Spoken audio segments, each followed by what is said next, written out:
Here's Brody Brazil.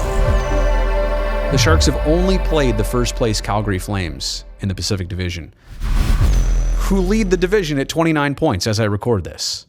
A plus 30 goal differential. The Flames are having a heck of a season.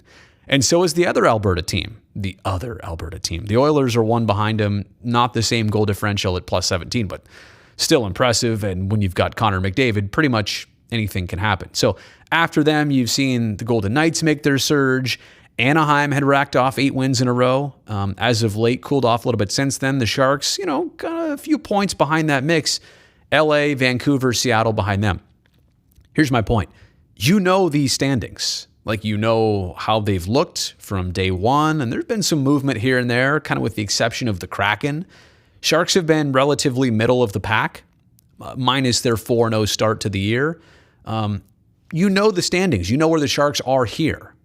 But how do the Sharks match up when it comes down to head-to-head against these teams?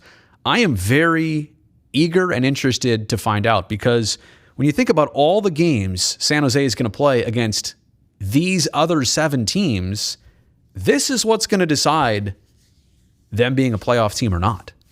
All the division games have so much more importance, and we had the Calgary game in early November, and we're not going to see Calgary again until December 7th? That's still 2 weeks away. This is so crazy. And then there's kind of a flood of divisional games for San Jose.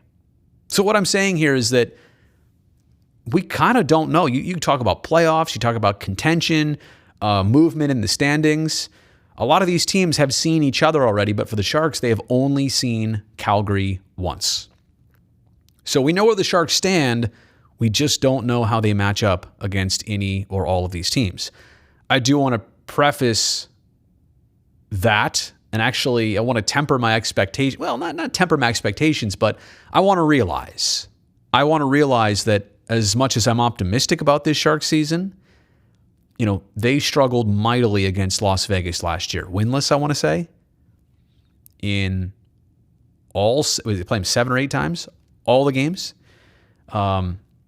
That's going to have to change this year. The point being is that, and the Sharks have already beat Calgary, right? They beat them 4-1 on the last road trip. So, you can't let the top teams in the division dominate you, whether it's Calgary, Edmonton, Las Vegas. Certainly the other California teams, and they're kind of right in a row here, 4, 5, 6. You see where the potential is to crack a top tier. But you're going to this year, the Sharks cannot afford to really struggle against the top teams, do okay against the middle teams, and kind of, take care of business against the Vancouvers and Seattles of the world.